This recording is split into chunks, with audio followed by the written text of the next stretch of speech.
Olá, tudo bom? Vamos começar a nossa aula hoje, né? Nós vamos falar dois temas.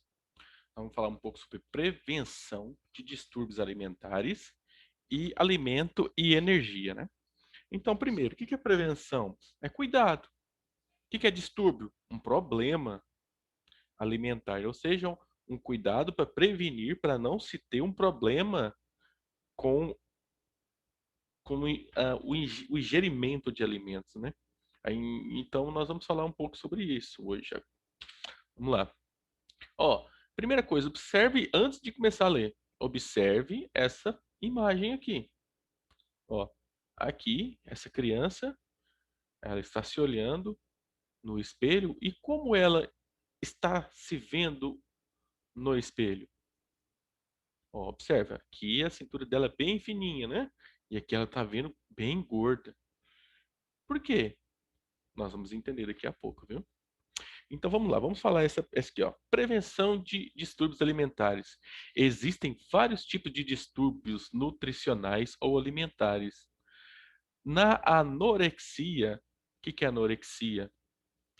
Quando a pessoa é magra e ela só se vê gorda, ela não aceita o corpo dela, ela quer se tornar cada vez mais magra. Por exemplo, nessa imagem aqui, a criança, ela é magra, só que ela está se vendo gorda. O que ela faz? Ela faz de tudo para emagrecer, só que ela já está magra, mas ela não consegue ver que ela já está muito magra e quer emagrecer cada vez mais. Então, isso é anorexia, é uma doença. É, ó, anorexia. Mas vamos continuar. Vamos continuar aqui falando sobre isso, ó. Na anorexia, por exemplo, a pessoa não consegue se alimentar. Já a pessoa com bulimia, aliás, vamos voltar aqui, ó. Na anorexia, por exemplo, a pessoa não consegue se alimentar. Por quê? Porque ela sempre acha que ela está muito gorda. Ela não quer se alimentar por causa disso. Já a pessoa com bulimia, ó, outro distúrbio, né? Outro distúrbio alimentar. Falamos de anorexia, agora de bulimia. Bulimia, ó, já a pessoa com bulimia se alimenta, mas se sente culpado e provoca vômitos ou diarreia. Ela comeu, mas quando ela come, ela fica culpada porque ela vai engordar. Então, ou ela provoca diarreia, né? Que ela vai ao vaso, no banheiro, no vaso sanitário, ou ela começa a provocar vômitos, né? Ela vomita tudo aquilo que ela comeu. Para que ela faz isso? Porque ela comeu, mas se sente culpada e não quer engordar. É uma criança, por exemplo, nessa imagem, ela mostra isso. Outros distúrbios que se tornam comuns são o sobrepeso. O que é sobrepeso? Está acima do peso, né? Sobrepeso e a obesidade. Eles podem ser causados, entre outros fatores, por ingestão de alimentos em excesso, consumo de alimentos ultraprocessados, que nós já estudamos sobre isso, e falta de atividade física. Aqui, ó, eu vou deixar para vocês ler esse trecho aqui, ó, só para você ver. Isso aqui é um relato tirado, né, de como as pessoas elas sentem, né? Mas aí eu vou deixar para vocês verem isso aqui, ó. Leia a seguir um trecho que exemplifica o que sente uma pessoa com distúrbio alimentar que afeta sua autoestima. Isso aqui eu vou deixar para vocês ler. Aí continuamos, ó. Vamos lá, vamos continuar aqui, ó.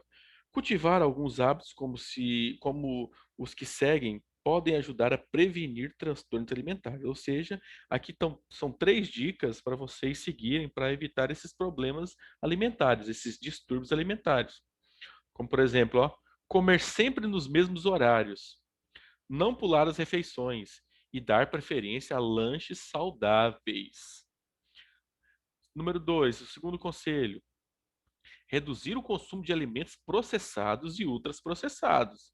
Principalmente o quê? Presunto, entendeu? Hambúrguer, salada, sorvetes. Vamos evitar. Terceiro, cultivar amigos, conversar com os pais e professores. Buscar opiniões e conselhos quando estiver angustiado ou com situações difíceis e estressantes. É sempre bom nós podermos conversarmos para tirar aquela mágoa que nós temos dentro do coração, né? A angústia, né? Aquela sensação de desespero, aquela sensação de tristeza. É bom a gente conversar para poder o quê? Poder jogar para fora, porque isso atrapalha a nossa vida.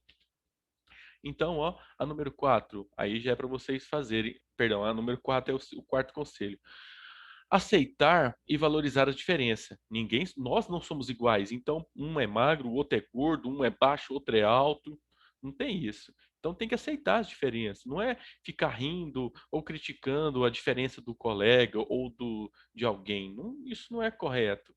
Cada um de nós tem um corpo diferente e todos têm sua beleza. Temos de respeitá-lo e cuidar dele para mantê-lo saudável. Então, cada um é diferente, não tem ninguém igual a ninguém. Nós temos que respeitar, não é ficar criticando, nem apontando, falando o defeito dos outros. Então, agora sim, agora vamos fazer a atividade. Ó. Número 1. Quais são os distúrbios nutricionais ou alimentares citados no texto? Foram citados 4, hein? Número 2, de acordo com o texto, quais são as possíveis causas da obesidade e do sobrepeso? Hum, interessante. Então vamos lá. Número 3, a construção da autoestima, né? O que é autoestima? Você está feliz com você mesmo. Abrange a percepção, a observação, a aceitação e a valorização de todas as características que fazem parte de quem somos. Aqui, ó, faça em dupla. Infelizmente, nós não vamos fazer em duplo, né? Porque nós não estamos em sala de aula. Organize uma lista de qualidades ressaltando aquilo que você acha mais legal e interessante. Só que isso aqui, ó, nós não vamos fazer essa aqui, essa letra A, porque não tem como nós fazermos ela, porque é para fazer sobre alguém da sala de aula, algum colega, e nós não estamos podendo sair de casa por causa do vírus. Então, essa letra A da número 3 não é para ser feita. Vamos para a letra B. Escreva palavras e frases que representem os valores e as características, né? Característica é aquilo que você observa na pessoa, que você acha importante e que o seu colega apresenta. Após terminarem de escrever, leiam um para o outro. Aqui, vocês vão fazer o seguinte: vocês não vão fazer sobre um colega, mas vai fazer sobre vocês mesmos. Qual característica você acha importante em você e vai escrever, tá ok? Então vamos para a próxima.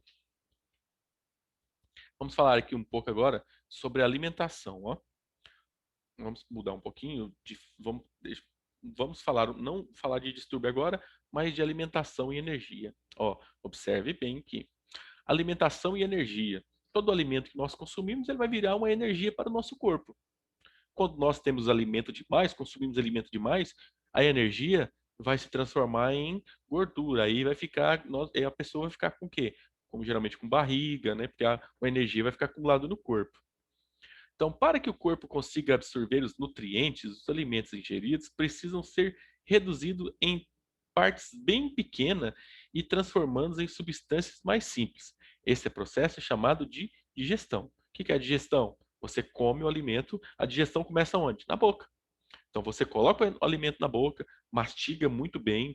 Você tem que mastigar muito bem para o seu estômago não ficar pesado, né? Ficar com dor na barriga porque tem comido demais, ou ficar muito tempo com comida no estômago. Então, assim, o importante é você mastigar muito, muito, muito, muito, muito bem. E aí ele vai descer mais fácil, ó. Ele vai descer aqui, ó, pelo esôfago, ó, e vai entrar aqui, ó, no estômago. E quanto a comida tiver mais digerida, mais mastigada, pequena, mais fácil para o estômago digerir a comida. Se você não mastiga direito, a comida vai ficar muito tempo dentro do seu corpo e o seu corpo trabalhando, trabalhando, trabalhando, trabalhando para fazer a digestão, né? Os nutrientes absorvidos passam para o sangue e são distribuídos para as células e vão ser usados como fonte de energia para o corpo. Então, tudo que nós comemos passa pelo estômago, né? E ele vai distribuindo é, para os outros órgãos. Boa parte dele vai aqui, ó, para o intestino grosso. Aí ele vai ser absorvido também junto com o estômago, vai sendo absorvidas as energias. O sistema digestório é onde ocorre a digestão, ó. Tudo isso aqui ocorre a digestão, ó. Começa na boca, passa pelas glândulas salivares, depois passa para a faringe, aí da faringe vai passando para o esgoto, aí o fígado, ele vai mandar uma enzima, né, um líquido para o estômago, aí dentro do estômago, o seu estômago é cheio de ácido, e esse ácido ele vai digerir a comida, o pâncreas também vai injetar alguns alguns ácidos aqui para poder digerir a comida, o fígado ele vai pegar um pouco da gordura, se você come muita gordura, o seu fígado vai ficar um fígado gordo. Aí a vesícula biliar também vai ajudar na digestão. Aí depois disso vai para o intestino grosso, perdão, vai para o intestino delgado primeiro, né? Vai para o intestino delgado, aí que o intestino delgado vai fazer também a absorção, depois vai para o intestino grosso. Aí quando entra no intestino grosso, é fezes, né? E as fezes, elas vão sair pelo ânus. Então, continuamos então. As glândulas salivares, o fígado, a vesícula, o pâncreas são órgãos acessórios que produzem substâncias que participam da digestão dos alimentos. Ele facilita, né, o alimento ser digerido no seu estômago. Então, vamos continuar aqui a página 109, né? Etapas da digestão. A digestão começa na boca, com a mastigação. O alimento é rasgado e triturado pelos dentes para ser reduzido em pedaços menores e misturado à saliva. A saliva para ajudar, né, a digestão. Substância produzida pelas glândulas salivares, né, que é a saliva. Após ser mastigado e misturado com a saliva, o alimento passa a ser chamado bolo alimentar. Então aqui ele está mostrando ó, a classificação e a função dos dentes. Os caninos, que são esse aqui, ó, são os dentes mais pontudos, rasgam os alimentos. Ele tem mais uma ponta, né? O incisivo, que é esse da frente, ó, são os dentes que ficam na frente da boca e cortam os alimentos. Aqui tem os pré-molares e os molares, né, que são os dentes do fundo. São os dentes que ficam nos lados e no fundo da boca. Eles esmagam e trituram os alimentos. É um dos mais fortes, são os do fundo. Ó. A língua move o bolo alimentar. O que é a língua move o bolo alimentar para dentro? É engolir. É o fato de você estar engolindo, né? Empurrando durante o ato de engolir. Ao longo do tubo digestório, o bolo alimentar é empurrado por meio de contrações do músculo. O seu músculo ele fica contraindo para baixo, né, a comida. O bolo alimentar passa pela faringe, depois pelo esôfago, né, como eu falei, e chega ao estômago. Lá ela é misturada à substância digestiva produzida pelo próprio órgão. No intestino delgado, substâncias digestivas produzidas pelo fígado, pelo pâncreas e pelo próprio intestino delgado são liberados no tubo digestório e completam a digestão. A palavra intestino delgado, a palavra delgado em espanhol significa magro. Nas paredes do intestino delgado ocorre a absorção de nutrientes digeridos e de água que passam para a corrente sanguínea e são distribuídos no corpo. Agora, no intestino grosso, ó, tem o intestino delgado, que é o intestino fino, e o intestino grosso. Também ocorre a absorção de água. O material que não foi digerido sofre a ação de micro-organismo, formando as fezes e os gases que são eliminados pelo ânus. Né? Aí vocês vão fazer essa atividade aqui para mim, ó. Número 1, uma atividade só hoje de ciência. Por que se costuma oferecer alimentos em pedaços pequenos a bebês? Por que vocês acham? Ó, repara, os alimentos bem pequenininhos, às vezes até papinha para o bebê. Por que vocês acham? Vocês vão colocar essa resposta para nós, ok? Então, pessoal, é isso aí. Qualquer dúvida que tiver, pode entrar em contato conosco e até a próxima.